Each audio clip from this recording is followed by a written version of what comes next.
जय हिंद दोस्तों, रक्षित खन्ना के इस चैनल में आपका स्वागत है। दोस्तों, आज के इस वीडियो में मैं आपको 5 महत्वपूर्ण जानकारियां दूंगा, जैसा कि आप पीछे बोर्ड पर देख रहे हैं। और इसी के अनुसार कुछ लेटर है, कुछ नोटिफिकेशन है, कुछ मैसेज है, वो भी मैं आपको साइड में दिखाऊंगा, वो भी आप चेक करेगा।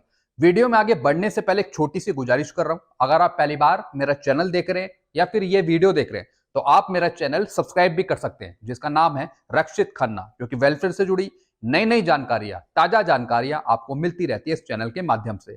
और पेंशन से जुड़ी जो प्रॉब्लम आती है उसका भी सोल्यूशन किया जाता है टाइम टाइम पे। चलते हैं दोस्तों, आगे बढ़ते हैं। पहली इंफॉर्मेशन, 2016 से पहले आए एयरफोर्स के सभी पेंशनर अपना ईपीपीओ डाउनलोड करिए। जी हां दोस्तों, जो 2016 से पहले आए हैं एयरफोर्स के पेंशनर, मैं सिर्फ एयरफोर्स के पेंशनर की बात कर रहा हूं, वो सभी पेंशनर्स अपना ईपीपीओ डाउनलोड कर सकते हैं। तो दोस्तों, ईपीपीओ डाउनलोड करने का जो लिंक है वो मैंने अपने डिस्क्रिप्शन बॉक्स में दे रखा है। तो वहां पर जाइए आप और उसे खोलिए और एक छोटा सा रजिस्ट्रेशन करिए आप, फिर आप अपना ईपीपीओ डाउनलोड कर पाएंगे। और इसमें आपकी बेसिक फिक्स कर रखी होगी, इसमें आपकी नोशनल पे भी फिक्स करी होगी, क्योंकि काफी पेंशनर पूछते रहते हैं क्या सर हमारी नोशनल पे फिक्स होगी, 7 सीपीसी के अनुसार हमारी नोशनल पे कितनी है। तो दोस्तों, आपको सब अपनी नोशनल पे ईपीपीओ में मिल जाएगी, तो आप डाउनलोड कर सकते हैं अपना ईपीपीओ। चलते हैं दोस्तों दूसरी जानकारी की तरफ। पीसीडीए स्पर्श से हुई बातचीत। जी हां दोस्तों, डीआर का 3 महीने का एरियर 23 से 30 अप्रैल के बीच में मिलेगा। जी हां दोस्तों, कुछ पेंशनर हैं जो लगातार बात कर रहे हैं स्पर्श पीसीडीए से अपने डीआर के एरियर को लेने के लिए। तो दोस्तों, स्पर्श पीसीडीए बता रहा है कि जो आपका डीआर का एरियर है 3 महीने का, वो आएगा 23 से 30 अप्रैल के बीच में, यानी 23 अप्रैल से 30 अप्रैल के बीच में आपका डीआर का एरियर आ सकता है 3 महीने का। तो जैसे मैंने आपको पहले भी बताया था कि 20 अप्रैल से लेके 30 अप्रैल के बीच में आपको डीआर का एरियर मिल सकता है। तो दोस्तों, यहाँ पे पीसीडी स्पर्श भी यही बता रहा है इन पेंशनर को। तो थोड़ा सा यहाँ पे आप वेट करिए और पूरी उम्मीद है कि 22 से 30 अप्रैल के बीच में, यानी पेंशन आने से पहले आपको डीआर का एरियर मिल जाएगा 3 महीने का, जनवरी, फरवरी और मार्च का। चलते हैं दोस्तों अगली जानकारी की तरफ। क्या डीएससी में आर्मी की सर्विस जुड़ेगी अगर आर्मी की पेंशन ले रहे हैं? जी दोस्तों, ऐसे बहुत से पेंशनर हैं, पूर्व सैनिक हैं, जो पहले आर्मी में सर्विस कर रहे, फिर उसके बाद उन्होंने डीएससी में सर्विस करी। तो दोस्तों, वो पूछ रहे हैं क्या डीएससी के सर्विस में आर्मी की सर्विस जुड़ेगी? नहीं दोस्तों, बिल्कुल नहीं जुड़ेगी, क्योंकि आप आर्मी की पेंशन ले रहे हैं। तो इसलिए डीएससी की सर्विस में आर्मी की सर्विस नहीं जुड़ेगी, क्योंकि आप आर्मी की पेंशन ले रहे हैं। यानी आपने आर्मी में जितनी क्वालिफाइंग सर्विस करी अपनी रैंक के अनुसार, आप उसकी पेंशन ले रहे हैं। और कई ऐसे पेंशनर हैं जो डीएससी से भी रिटायर हुए हैं और फिर वो डीएससी की अलग पेंशन ले रहे हैं।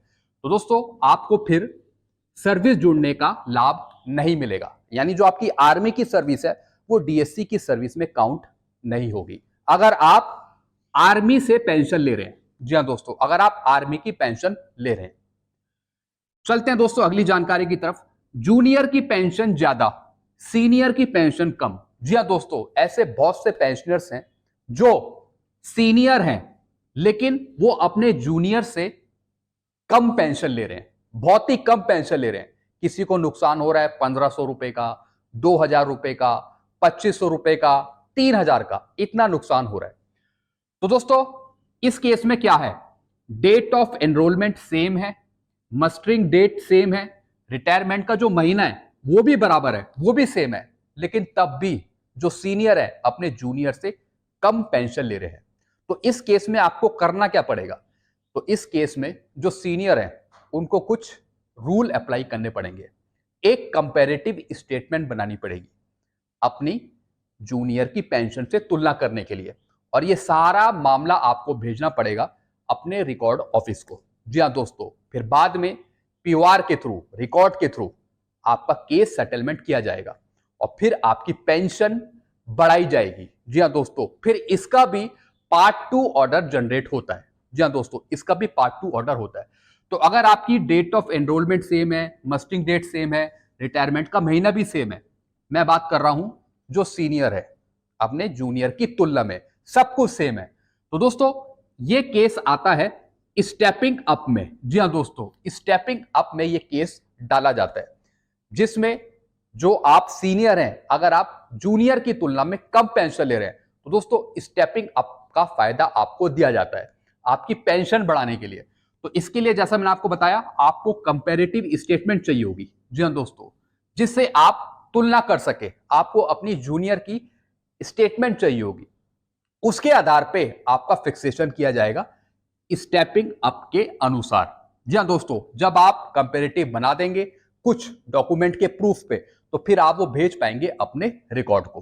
तो उसी के बेस पर आपका पार्ट 2 ऑर्डर जनरेट होगा और फिर आपको बढ़ी हुई पेंशन का फायदा मिलेगा।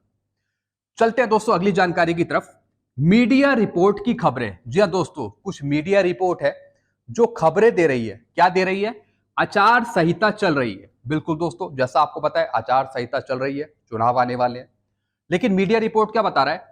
आचार संहिता के चलते, यानी जो आचार संहिता चल रही है, इस वजह से फरवरी 2024 का कंज्यूमर प्राइस इंडेक्स का आंकड़ा नहीं आया है। जी हाँ दोस्तों, जैसा आपको पता है हम वेट कर रहे हैं फरवरी 2024 का कंज्यूमर प्राइस इंडेक्स का आंकड़ा आने का।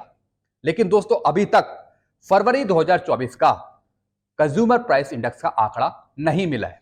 अभी वो श्रम ब्यूरो की साइट पे आई नहीं है, लेबर ब्यूरो की साइट पे।